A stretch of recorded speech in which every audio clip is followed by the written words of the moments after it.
कभी कभी जिंदगी एक ऐसा मोड़ ले आती है जहां इंसान सोचने लगता है कि आखिर उसका कसूर क्या था, किस गलती की इतनी बड़ी सजा मिल रही है। और जब अपने ही लोग दुश्मन बनकर सामने खड़े हो जाएं, तब दिल के अंदर चलने वाला तूफान किसी भी तूफान से ज्यादा खतरनाक हो जाता है। अगर आप भी जानना चाहते हैं कि वसुधा की दुनिया में ऐसा क्या होने वाला है जो उसकी पूरी किस्मत बदल देगा, तो कहानी को आखिर तक जरूर सुनिए। और हां, अगर आपको ये सफर पसंद आए तो इस तरह की कहानियों के लिए हमारे साथ जुड़े रहें, फॉलो करें, लाइक करें और शेयर करना बिल्कुल मत भूलिएगा, क्योंकि अब जो होने वाला है वो आपको अंदर तक हिला देगा। कहानी शुरू होती है उस सुबह से जिसे वसुधा कभी नहीं भूल पाएगी। उस सुबह से जब सूरज तो हमेशा की तरह उगा था, लेकिन उसके जीवन का उजाला कहीं खो गया था। हवा में वही हल्की सी ठंडक थी, पेड़ों पर चिड़ियों की वही चहचहाहट थी, पर उसके दिल में एक अजीब सा डर, एक अनकहा तनाव, एक अदृश्य बेचैनी घूम रही थी। उसे पता नहीं था कि आज उसके जीवन का सबसे कठिन दिन बनने वाला है। एक ऐसा दिन जो उसकी दुनिया हिला देगा, उसके रिश्तों की बुनियाद हिला देगा और उसे ऐसे मोड़ पर खड़ा कर देगा जहां से पीछे मुड़कर देखने की भी ताकत कम पड़ जाएगी। ऑफिस जाते हुए उसके फोन पर लगातार नोटिफिकेशन बज रहे थे, लेकिन किसी में वह हिम्मत करके झांक भी नहीं पा रही थी। जैसे मन ही मन उसे आभास था कि कुछ बहुत बुरा होने वाला है। तभी अचानक उसका फोन बजा। स्क्रीन पर चंद्रिका सिंह चौहान का नाम देखकर उसका दिल जैसे रुक ही गया। उसने फोन उठाया। सुनकर उसके पैरों तले जमीन खिसक गई। चंद्रिका ने बर्फ जैसे शब्दों में कहा कि आज से वसुधा और देव दोनों को ऑफिस आने की मनाही है। उनकी एंट्री पूरी तरह बंद कर दी गई है और देव के सारे राइट्स, सारी पावर, पूरा कंट्रोल उससे छीन लिया गया है। इतने साल की मेहनत, इतने साल की लगन, देव की रात दिन की तपस्या, कंपनी को खड़ा करने का उसका संघर्ष, सब कुछ एक पल में छीन लिया गया था। वसुधा को समझ ही नहीं आ रहा था कि चंद्रिका ने इतना कठोर फैसला कैसे ले लिया, क्यों ले लिया और किस आधार पर ले लिया। दिल कांप रहा था, लेकिन दिमाग सुन पड़ चुका था। उसे समझ ही नहीं आ रहा था कि वह फोन काटे या जवाब दे या बस चुप रहे। इसी बीच चंद्रिका की आवाज दोबारा आई, और इस बार और भी भारी और भी तीखी, जिसमें सिर्फ आदेश था। कोई जगह नहीं थी सवाल की, ना ही किसी दर्द की। उसने कहा कि देव के सारे अकाउंट्स फ्रीज कर दिए गए हैं, उसके कार्ड बंद कर दिए गए हैं और घर से बाहर निकलने के भी आदेश आंसू निकलने ही वाले थे। लेकिन उसने अपनी आवाज संभालते हुए कुछ कहना चाहा। तभी चंद्रिका ने फोन काट दिया। वसुधा बेबस सी खड़ी रह गई, जैसे उसके हाथों से कोई अनमोल चीज फिसल कर जमीन पर गिर गई हो और वह उसे पकड़ भी न सकी हो। वह वहीं सड़क के किनारे खड़ी थी। लोग गुजरते जा रहे थे, लेकिन उसे महसूस हो रहा था कि दुनिया थम गई है। उसने तुरंत देव को फोन मिलाया, लेकिन कॉल बार बार कट रही थी। कभी नेटवर्क की वजह से, कभी शायद देव की हालत की वजह से। वह होटल पहुंची जहां वह पिछले कुछ दिनों से रुकी थी, लेकिन वहां उसके लिए और भी बड़ा धक्का इंतजार कर रहा था। होटल स्टाफ ने बताया कि उसका कमरा खाली कर दिया गया है और उसे होटल छोड़ना पड़ेगा, क्योंकि पेमेंट के सारे मोड्स ब्लॉक हो चुके थे।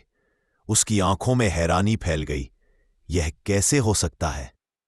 देव से भी संपर्क नहीं हो रहा था और उसके अपने पैरों तले जमीन खिसक चुकी थी। वसुधा के पास न घर था, न ठिकाना, ना खबर थी कि देव कहाँ है, कैसी हालत में है और किस मुसीबत से गुजर रहा है। वह बार बार देव का नंबर मिलाती, फिर सड़क पर इधर उधर बेचैनी से घूमती। उसके कदम लड़खड़ा रहे थे, लेकिन दिल अभी भी उम्मीद से भरा था कि कहीं से देव मिल जाएगा। उसकी आवाज सुनकर वो थोड़ी संभल जाएगी। लेकिन जिंदगी को शायद इससे भी बड़ा खेल खेलना था। उधर चौहान हाउस में एक और तूफान उठ चुका था। चंद्रिका ने जैसे सब्र का बांध ही तोड़ दिया था। उसने नौकरों को बुलाकर देव का सारा सामान घर से बाहर निकलवा दिया था। उसके बचपन के कपड़े, उसके स्पोर्ट्स मेडल्स, वो टेडी बियर जो उसे बचपन में मिला था, उसकी पुरानी जल रंग की पेंटिंग्स, उसकी किताबें, उसकी यादें, उसकी पूरी जिंदगी, सब सामान सब बाहर कुछ जमा एक हो जगह गया। जमा कर दिया चंद्रिका गया था। धीरे धीरे जैसे केरोसिन वो की अपने बोतल ही उठाती बेटे है के और उस ढेर के ऊपर तेल डालने लगती है। ये दृश्य इतना डरावना था कि दीवारें तक सिहर गईं। उसी वक्त अचानक वहां अविनाश आ गया, उसके साथ पूरा परिवार। उन्होंने जैसे ही चंद्रिका को यह करते देखा, सबके होश उड़ गए। अविनाश चीख पड़ा, मासा, ये आप क्या कर रही हैं? आप होश में तो है? उसकी आवाज गुस्से से कांप रही थी। चंद्रिका एक पल के लिए रुकी, लेकिन उसकी आंखों में अब भी वही कठोरता थी। अविनाश का गुस्सा अब काबू में नहीं रहा। उसने चिल्लाते हुए कहा, मासा, क्या आप चाहती क्या है आखिर? बड़े बेटे को तो आपने भगा दिया, अब छोटे बेटे का भी यही हाल करना बाकी है। आप चाहती हैं कि आपके दोनों बेटे मर जाएं ताकि आपको बस आपका हुकूम चलाने का मौका मिलता रहे? मैं आज सब समझ गया हूं। आप किसी की खुशी नहीं देख सकती। पूरा घर अविनाश के इस रूप को देखकर हक्का बक्का था। क्यों बात नहीं करता था, खासकर अपनी मां के सामने। लेकिन आज उसका दर्द उसकी आवाज के साथ बाहर निकल चुका था। और तभी अचानक अविनाश ने एक ऐसा कदम उठाया जिसकी किसी ने कल्पना भी नहीं की थी। उसने वहीं पड़े केरोसिन की दूसरी बोतल उठाई और अपने ऊपर उड़ेलने लगा। पूरा परिवार चीख उठा। अविनाश नहीं, लेकिन अविनाश जैसे टूट चुका था। वह चिल्ला रहा था, अगर मेरे होने ना होने से आपको फर्क नहीं पड़ता तो आज मैं खुद ही यह कहानी खत्म कर देता हूं। वह लाइटर जलाने ही वाला था कि तभी चंद्रिका झट से आगे बढ़ी और उसके हाथ से लाइटर छीन लिया। उसने कांपती आवाज में कहा, अविनाश, ये क्या कर रहे हो? लेकिन अब अविनाश का गुस्सा और भी भड़क चुका था। आंसू उसकी आंखों में चमक रहे थे, लेकिन आवाज अब तीखी थी। आपको क्या फर्क पड़ेगा मासा? आपके लिए हम सिर्फ आदेश मानने वाली मशीनें हैं। अगर आपकी मर्जी ना हो तो किसी भी वक्त हमें घर से निकाल देती हैं, कंपनी से निकाल देती हैं, हमारी पूरी जिंदगी छीन लेती हैं। आपने कभी समझा भी है हमें? कभी सुना भी है? चंद्रिका निशब्द खड़ी रह गई। घर का हर सदस्य डर के साए में खड़ा था। कहीं आज घर में बर्बादी का ऐसा तूफान न आ जाए जिसका कोई अंत न हो। अविनाश का दर्द, उसका गुस्सा, उसकी टूटती हुई आवाज पूरे घर में गूंज रही थी। वह कह रहा था, देव ने अपनी जान खपा दी कंपनी को खड़ा करने में, पर आपने सब कुछ एक पल में बर्बाद कर दिया।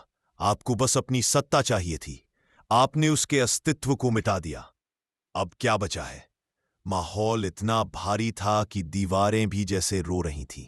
और कहानी का यह मोड़ इतना तीव्र था कि दर्शक जानते थे अब जो आगे होगा वह और भी बड़ा तूफान लेकर आएगा।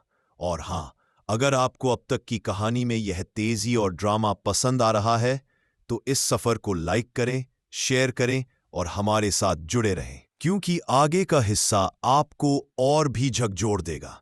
कहानी अभी खत्म नहीं हुई है, असली खेल तो आगे शुरू होगा।